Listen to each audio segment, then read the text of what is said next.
Ay, okay. Magandang araw sa atin lahat mga kababayan, saan man panig kayo ng daigdig naron. Dito na naman tayo sa another episode ng ating vlogs, Badong Aratilis po. Pag-uusapan natin ngayon, ito po, no, BP Sara, sinabi niya po sa kanyang opisyal na pahayag ng OVP na yung mali-maletang basura na dinadala kay Martin Romualdez ay disturbing pattern, no? May pattern na raw po ito. At ito po ay dati nang ginagawa ni Martin. Pag-uusapan din po natin, ito po, kababanat lang po ni Senator Marcoleta dito po kay Ping Lacson hinggil po sa ang galing-galing magparinig pag sa labas ng Senado, nagparinig na naman po. Parang ano yun, no? Panlaban niya kay Marcoleta, chismis lang eh. Iyan po mga pag-uusapan natin at iba pa po mga balita. Pero bago yan, kung bago ka pa lang dito sa ating channel, mag-subscribe ka na. Dahil ito lang ang tanging channel na may kinikilingan, may pinapanigan. Una sa balita, huli sa impormasyon, kaya ano pang hinihintay nyo? Pindot na. Saglit lang. Nakalimutan ko magbukas ng ng bintana, mainit.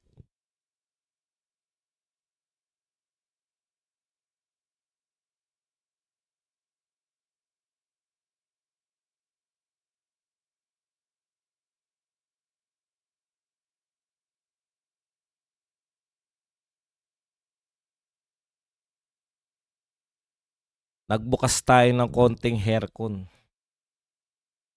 Okay, pag-usapan po natin, no? Unahin na po natin tong bagong parinig na naman. Di ko maintindihan kung si Ping Lacson bakit po panay ang parinig. Nasa Senado po sila. Ito po ang bagong parinig ni Ping Lacson. There is a saying, the loudest one in the room is the weakest. He is overtly vocal, boastful, or aggressive so he can create an image of strength through noise. It is best to ignore and make him stand on an empty platform. Okay. Ganda, no? Tama po to sa maraming pagkakataon, di ba? Nakaraniwan po sa isang kwarto, yung pinakamaingay, minsan, ano yung sabi niya? The loudest one in the room is the weakest.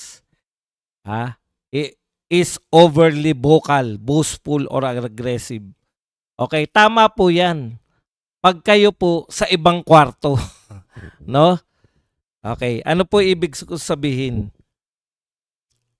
Sa alimbawa, sa mga simpleng pagtitipon, kadalasan yung pinakamaingay, no?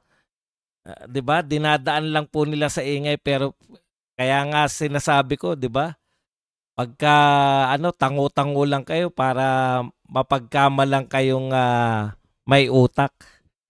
Kasi nahuhuli po sa salita, no? Akala nyo lahat, kumbaga, tama to si Senator Lacson. In any other group, di ba? O sa ibang kwarto. Pero, halimbawa, mga sundalo kayo, o mga pulis kayo, o sa inuman. Ayan, pwede niya sabihin yan. Yung pinakamaingay, pwede yan yung pinaka weakest sa lahat. Kasi yung mga tahimik, yun yung hindi mo i-expect yung mga boss, di ba? Sila yung madadaldal eh. Okay, tama po yun in any other room. Pero, tandaan natin, nasa Senado kayo. Iba, ano po pagkakaiba kung nasa Senado? Okay lang ba sounds? Kasi hindi ko marinig dun sa aking earphone eh.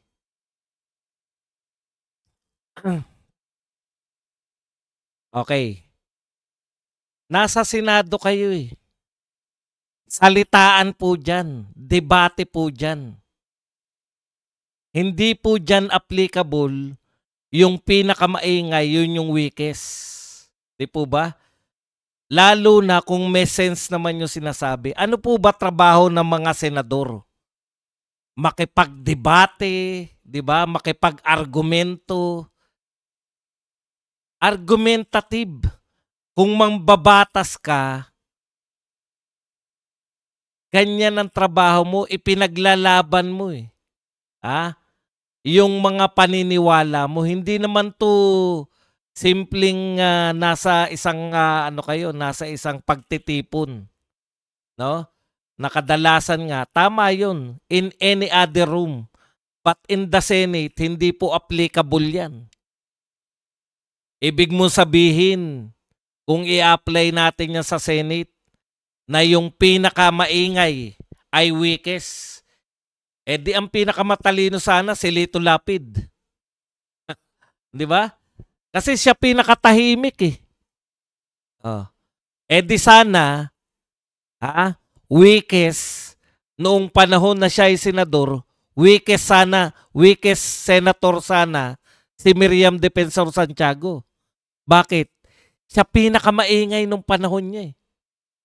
Hindi po applicable yan sa Senado o sa Kongreso dahil kinakailangan po, no, sa Senado at sa Kongreso nakikipagtalo ka.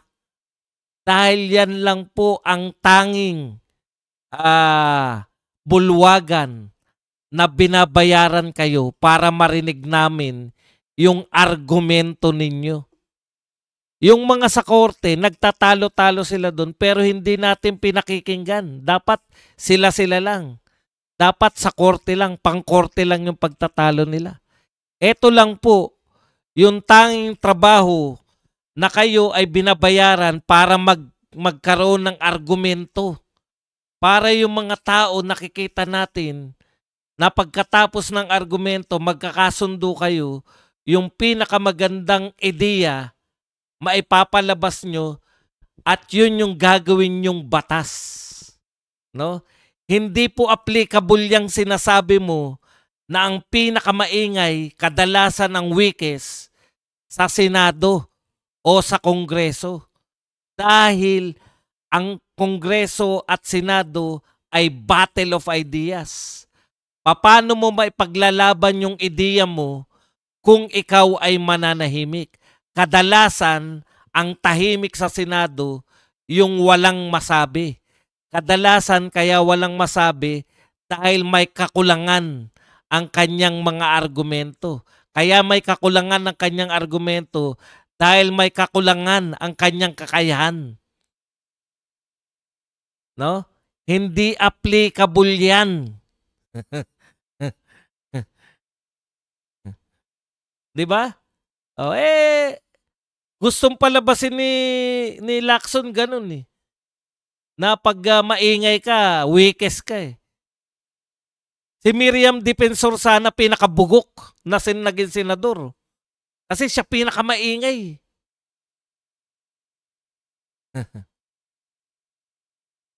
Okay. Ang totoo, ang katotohanan sa Senado, dapat mong ipagtanggol lang yung ideya. Ngayon, kung hindi mo kaya, binabakbakan ka sa harap eh. Binabanatan ka ni Marcoleta na nakaharap ka. Ngayon, gagantihan mo na naman siya. Gaganti ka na naman dahil hindi mo kayang panatan ng harapan si Marcoleta. Magpaparinig ka na naman. Magpo-post ka na naman sa Twitter na wala yung pinaparinggan mo na hindi makakasagot. Kaya niya pinuposto sa Twitter, there is a saying, the loudest one in the room is the weakest. He is overly vocal, boastful, or aggressive so he can create an image of strength through noise. It is best to ignore and make him stand on an empty platform. Ang pag-ignore mo sa kanya, dapat tinuluyan mo lang. Parang katulad lang yan ng ini-ignore nyo si Lito Lapid. Meron bang bumabanat kay Lito Lapid pagkatapos ng debate? Wala. Completely ini-ignore nyo lang siya. Inignore mo yung atake sa'yo ni Marcoleta. Okay lang yun kung inignore mo siya. Ngayon, magpaparinig ka, tapos na yung debate. Kukuha ka ng simpatya sa tao, tapos na yung debate. Nung binabanatan kang nakaharap ka, hindi ka kumikibo. Bakit hindi mo sinabi sa kanya yan? Na mali yung mga pananaw niya. Papa-interview ka na naman, i-interviewin ka naman ng mga media, pabanata mo na naman si Marcoleta, paparinggan mo na naman na kino-coach niya. Wala na yung mga paringganan na yan eh. Laos na yan, tapos na tayo dyan. Tapos na tayo sa mga paringganan na ganyan. Ang composition ngayon ng Senado dahil kay Marcoleta, patalinuhan. Ulitin ko po, patalinuhan. Kung hindi ka matalino, masasagasaan ka, masasidetrack ka, matutulad ka kay Lito Lapid, matutulad ka sa mga grandstanding senators na mabibisto ng tao na walang laman sa pagitan ng magaganda mong pananalita. Walang laman sa pagitan ng dalawan yung tenga. Ayan ang katotohanan. Yan ang katotohanan ginawa. Yan ang impact ni Marcoleta sa Senado. Pinubuhat niya yung Senado para maging matalino. Para ang mag-excel ay matatalino, hindi yung mga ma-arte. Naala. Bakit kaya pag ma-arte, yung R yung ano, no? Hindi ko maintindihan si Toby Chanko. Okay na ako sa mga pinagsasabi mo eh. Kay Toby Chanko, naalala ko lang bigla. Sa R lang ako. Sa R mo lang ako na namumblema. Hirap na nga siyang banggitin yung R. Lahat pa ng mga sinasabi niya, may R pa lahat. Ang resolution na.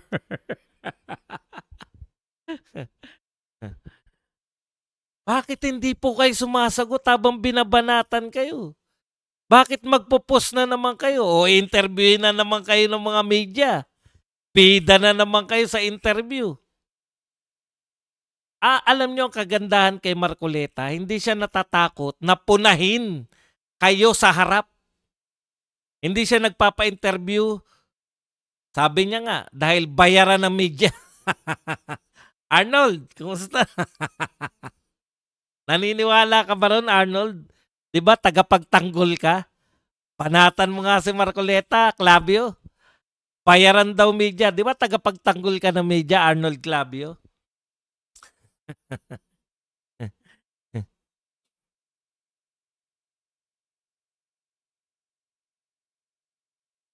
Okay. Punta na po tayo rito sa iba pang balita na may sustansya. Yun lang, no? Kasi maganda na eh. Magdebate po kayo. Ito po ang sabi nito ni Ogie Diaz. I'm proud na hindi ko binoto si Rodante Marcoleta. Proud ka rin ba? Alam mo, Ogie Diaz, wala kang bilang. Wala kang bilang sa politika. Alam nyo kayong mga chismosong reporter, kayo pong mga chismosong reporter, wala naman kayong mga bilang. No? Sama nyo na yung chismosong si Barry Gutierrez. Wala kayong mga bilang. Huwag na kayong sumausaw sa politika, mga artista, mga manager ng artista. Hindi nga namin kayo pinakikialaman sa pag-arte. Kanya-kanya po yan. Mayroon po kaming sariling mundo. Pwede po ba sa mundo nyo na lang kayo kasi nakakadiri kayo? Kayong mga artista at mga manager ng artista at mga showbiz personalities, wag na kayong magtangka. May kanya-kanya tayong mundo. Nakialam ba kami sa paraan nyo ng pag-arte? Sinabi ba namin na yung mga walang katuturan na artista, sayawan ng kanta ng kanta, hindi naman marunong kumanta? Sayaw na sayaw, hindi naman marunong sumayaw? May sinabi ba kaming ganun? Wag na kayong makialam. May nalalaman pa kayong proud ako na hindi mo binoto si Marcoleta. Paano ka talaga magiging proud ka dahil anti-Duterte kang tokmul ka? Kami proud kami na binoto namin si Marcoleta. Ang problema, panay chismis ang alam mo. Ito po ang sabi ni BP Sara, hindi naman masama ang loob ko sa ginawa nila sa akin, sa nila na paninira sa pangalan ko. Masama ang loob ko dahil sa ginawa nila sa bayan. Correct. Panay pagnanakaw ang ginawa ninyo sa bayan. Ito po, nakakatuwa. Pinost po to ni Rowena Guanzon. Sabi po ni Rowena Guanzon, ito na yatang goal ni Martin Romualdez. Ito po, pinost niya yung Guinness World Record gives Ferdinand Marcos a title for the greatest robbery of a government. Yan, silang dalawang mag-asawa. Si President Marcos at First Lady Imelda Romualdez Marcos. Sabi po ni Rowena Guanzon, Attorney Rowena Guanzon, ito yata ang goal ni Martin Romualdez, ang mabit ang world record ng tito niya na 21 years ginawa. Yung pagnanakaw ng tito mo, 21 years na ginawa.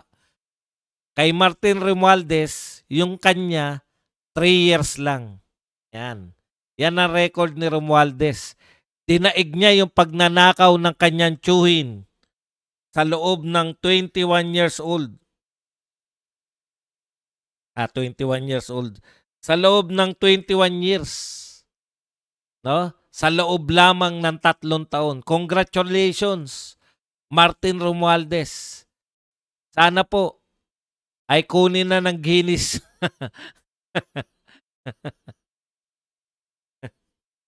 Itong record na to ni Martin Romualdez.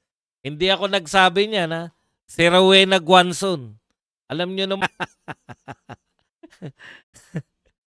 Kahit gusto ko man sabihin yung pangalan niya, ang hirap pong banggitin na Marvin.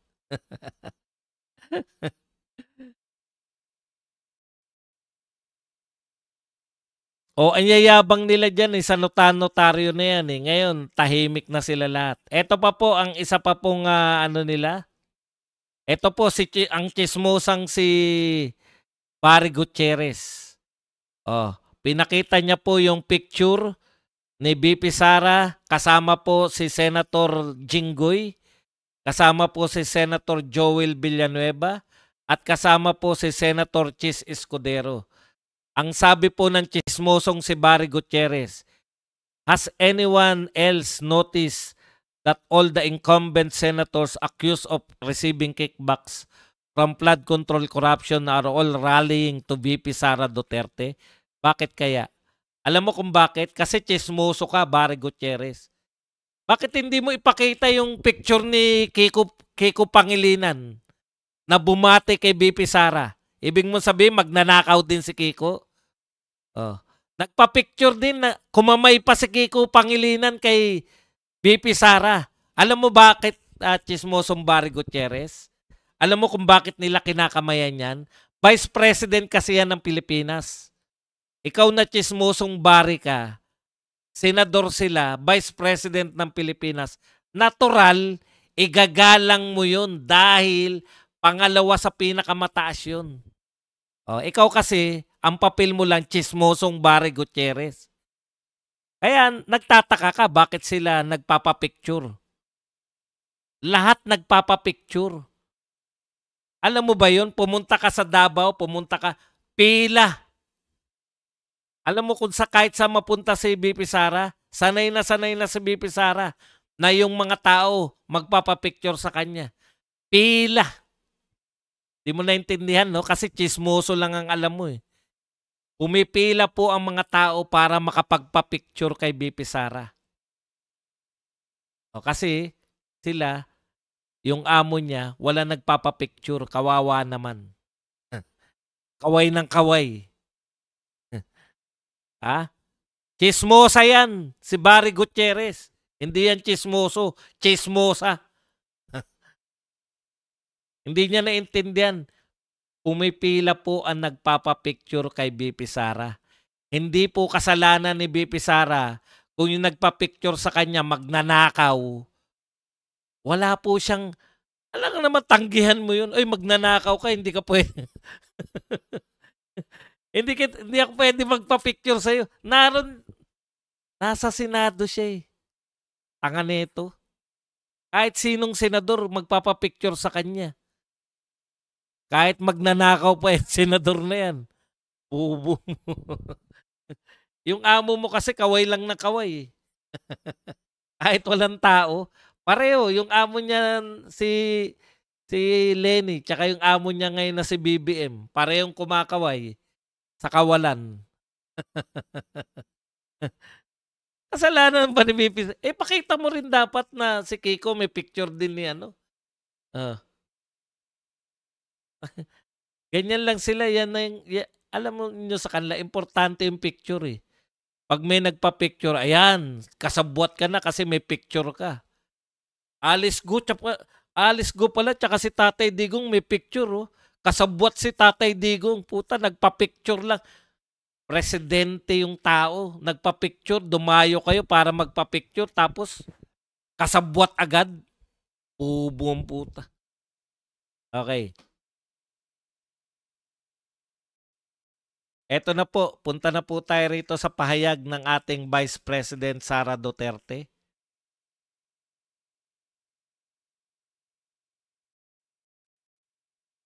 Maikli lang naman to, basahin natin. Mga kababayan, ito po ay pahayag under ng Office of the Vice President.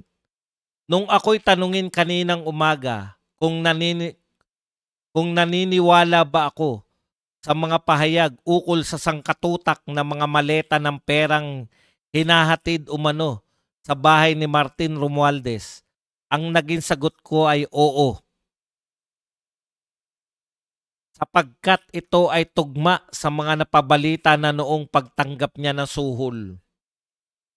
His name has surfaced time and again whenever question of corruption are raised, even in the Delaware court proceedings involving the Okada Manila Casino. Evidence was presented that he was the common friend used to intervene with the reference to heavy luggage brought to him as part of dubious bargain. Kita po ninyo?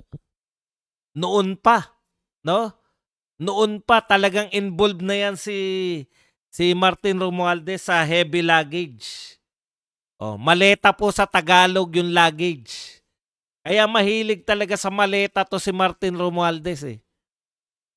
Tuloy natin. In fact, a reading of the Delaware Court's ruling in 25 Capital Corporations versus Tiger Resort Asian Limited, docketed as CA number 2023-128 JTL, would reveal that Martin Romualdez was mentioned no less than 17 times. 17 beses na nabanggit yung pangalan. Hindi lang po to minsan. Akala ko nabanggit lang yung pangalan eh. Hindi po. 17 beses pala nabanggit sa kaso na yan. Kaso po yan sa Delaware, USA po to. 3 beses, thrice page 37, thrice page 38, 7 times on page 39, twice on page 40, once on page 58, and once again on page 53.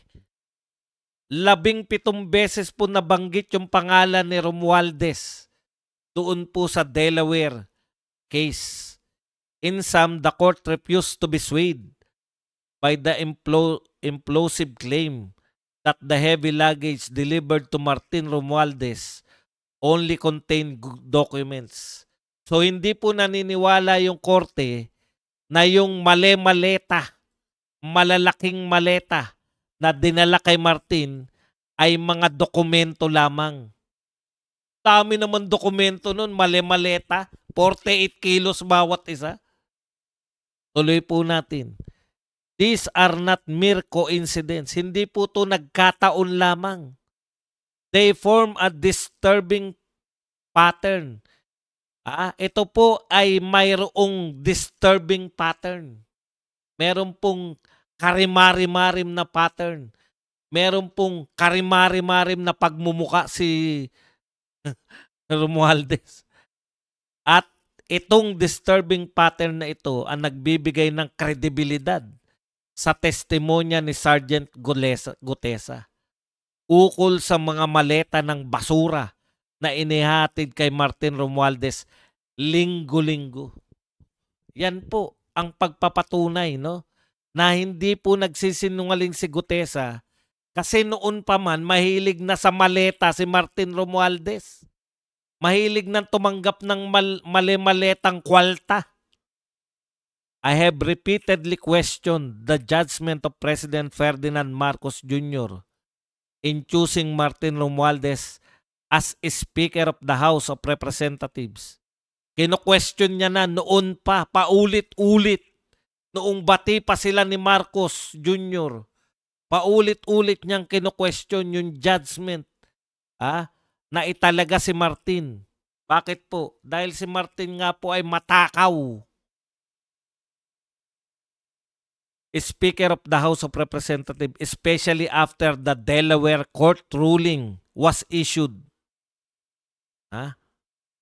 Lalo na po nung natuklasan namin yung kaso sa Delaware. President Marcos, sadly, ang nakakalungkot, President Marcos continues to display this flawed judgment. Ang nakakalungkot po, si President Marcos ay patuloy ang ganitong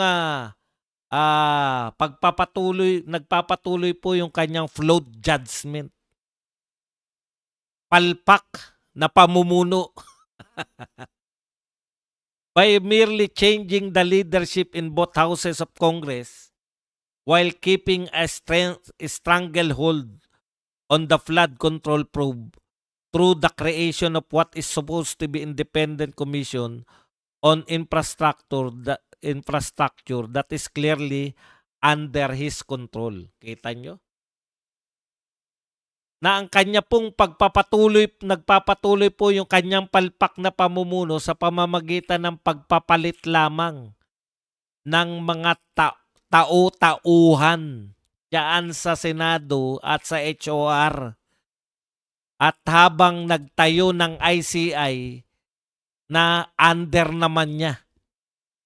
One day, the flood waters of truth and accountability will flow at the way to Malacanang, and on that day the Filipino people will finally decide that we deserve better. Sara C. Duterte, Vice President. Sa isang araw po, darating ang panahon, darating ang panahon na ang baha ng katotohanan at accountability ay aagos papunta sa Malacanang. At sa panahon na yan, ang mga Pilipino po ay magdidesisyon na magpapalit ng matinong Pangulo ng Pilipinas. Maraming salamat, Vice President Sara Duterte, sa patuloy mong pagbibigay ng pag-asa sa amin. Kahit na parang hirap na kaming unawain kung gaano kakakapal ang mukha ng mga ito na magnakaw sa atin. Pag naririnig namin yung mga sinasabi niyong mga Duterte, nagkakaroon kami ng pag-asa na matatapos din ang lahat ng ito. No? At hindi na po pumapayag ang mga tao. Inuunti-unti din natin. Inuutay-utay nila. Pinalitan nila si Chis Escudero para palitan lang si Marcoleta dahil takot sila. Takot sila na malantad na si Martin Romualdez ang utak nito.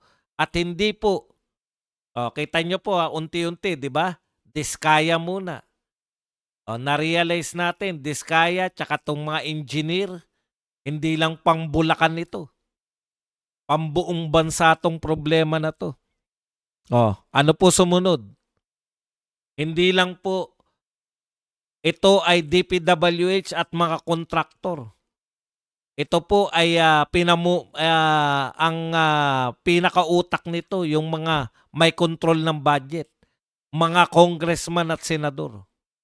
Pagkatapos po, hindi naman makakakilos yung mga congressman. Nasi Saldico lang. Hindi, tinabla na nila si Saldico Pero ngayon po, nare-realize ng mga tao, hindi po makakakilos si Saldico nang hindi alam ni Martin. Ngayon, Martin na po ang sinisigaw ng mga tao. Kaya yung mga dilawan, yung mga kakamping na mga tauhan ni Martin, wala na po kayo, hindi na po kayo pakikinggan ng mga tao. Ang gusto po ng mga tao, papanagutin si Martin Romualdez. At siyempre, pag si Martin Romualdez po ay nadiin na, imposible naman na kagagawan lang ni Martin yan. Sino po ba ang pumapayag? Sino po ba yung pumipirma? Sino po ba yung nag-aalaw kay Martin?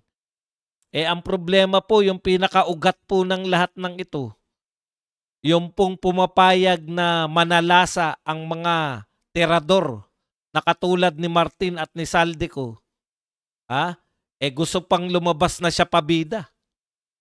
Alam niyo po kung bakit ngayon palang palpak na yung ICI? Una, yun pong pinaka nagbibigay ng prestihiyo sa inyo. Si Magalong nag-resign na dahil pati siya binabakbakan eh. Pati siya inuugnay sa korupsyon eh. So wala na po, hindi naman namin kilala yung mga yan eh. Ano bang integridad ng mga yan?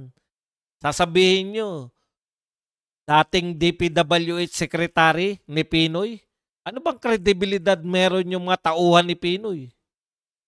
Naging kredibilidad yan sa mga dilawan. Hindi na. Kukunti lang po yung dilawan. Kukunti lang po yung mga kakamping. Yun yung gusto mong i-please. Maaring credible yung taga-SGB na yan dahil magagaling talaga mag-audit yung mga yan. Pero hindi naman kilala yung mga yan.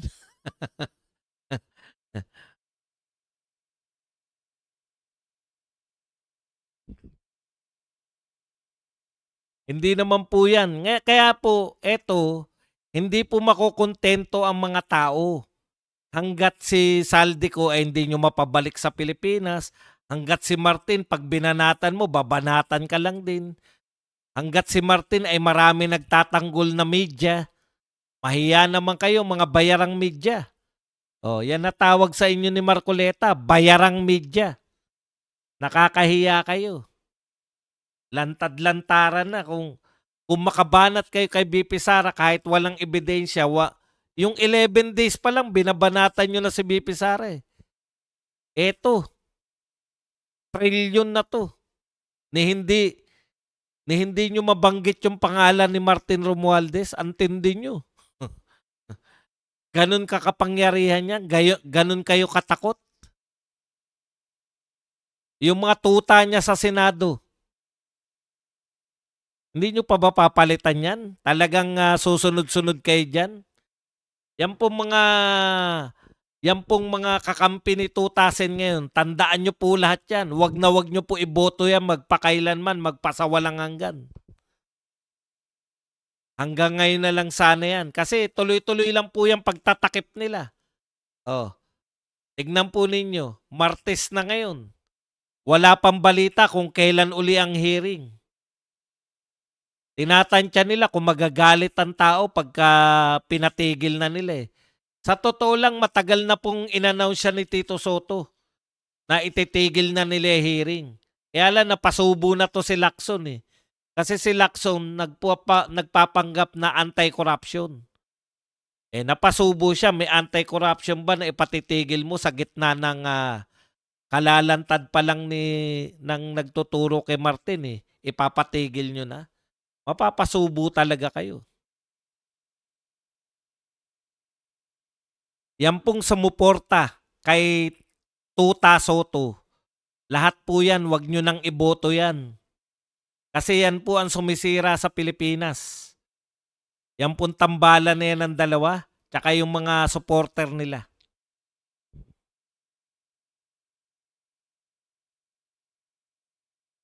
Okay, yan lang po mga kapatid. Yan lang po ang ating topic. Pwede na kayo magtanong, pwede na po kayo magbigay na reaksyon. At higit sa lahat, pwede po kayo magpakape. Yan. Mag-likes po kayo.